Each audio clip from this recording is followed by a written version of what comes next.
Well, I came to Syracuse in April of 2000. In 2000, that was actually April 5th, 2000.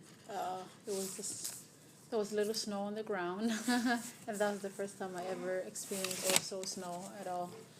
But I was relocated here in Syracuse from Kakuma refugee camp, and that's actually one of the largest refugee camp in Kenya. And coming here to Syracuse, everything was very new to me. Like, the atmosphere, the people, the food, everything was just so new, and I didn't know how to kind of take all that in at the same time. And I got off the plane with my sandals on and my skirt and my shirt, my blouse, and I saw like white stuff on the floor, and I didn't know what that white stuff was. Actually, we started a first a small group because when we came 2004, we have a small group that they come to United States first. Then we have like five individual people that they live here. We came one house and then we talked about say how our people they're gonna they have to grow up and how we can help them that so our people. So then what we did is like we started collecting money that and how we can help each other if somebody die or maybe needs like some of them people that they don't have enough money to afford it to buy some expensive stuff or maybe so then we started building the community in 2012 no 2008 and Circus House in Ettore they give us small space that we can have one office that we can help our people. Okay.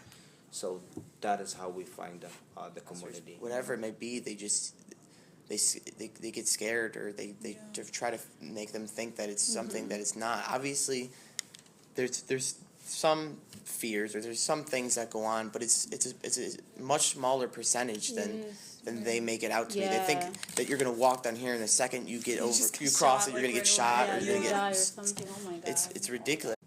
I think transportation was the big one. Transportation. Yeah. I never could get anywhere because I never had nobody, who could support me or give me a ride, or if I had doctor's appointment, sometimes I wouldn't even know where the doctor's appointment, like where the office is, and I didn't know how to get there. They would tell me get on the bus, but I don't know how to get on the bus. It's just like that's one of the craziest challenges that's like the crazy challenge that I have faced, and also, the connection within the community. I didn't know there is so much connection that is out there. I wasn't aware of it until I got out there and looked out and asked people, but there is a lot of stuff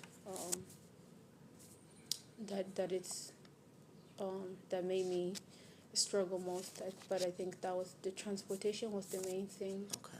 Yeah, I had to walk in the snow, I had to walk in the rain, and sometimes I got lost, and I had to find my way home or ask people. And sometimes when you stop and ask a stranger where this address is, and and if they don't know you and you don't speak the language, they kind of avoid you and walk away from you. So, I felt like I was frightening people at the same time, but I was actually in need of help. Exactly. It's got to be so hard. I couldn't imagine if I was to go to Kenya or go to somewhere where I knew no one, I didn't speak the language. I couldn't imagine just because I would be so scared myself. And I wouldn't be able to communicate with people. Yeah. It's just got to be so tough. It's amazing all the services and the things you guys are able to provide and help people with. Yep.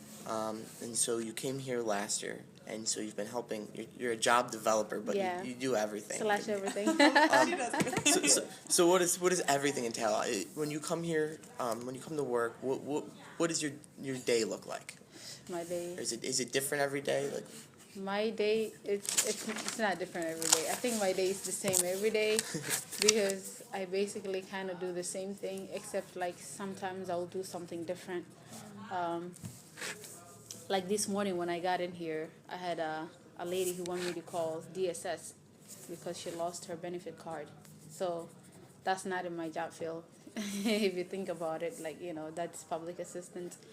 So I called public assistance. Then I had a lady who also came and wanted me to call her lawyer. So I'm again getting involved in immigration. Here we go, And then at the same time, I had to call doctor's office to make sure to find out when her appointment was and all that stuff. And then finally, I had somebody who actually came to look for a job. So it's like you're everywhere. Yeah. So I basically do almost everything. I've just been here for not even an hour. I've learned so many things. And that's the thing. I feel like one big thing for me is that, because you go to SU, right? Yep. I feel like it's really important for Syracuse University students to get Yes. involved with refugees while they're here. Absolutely. To learn.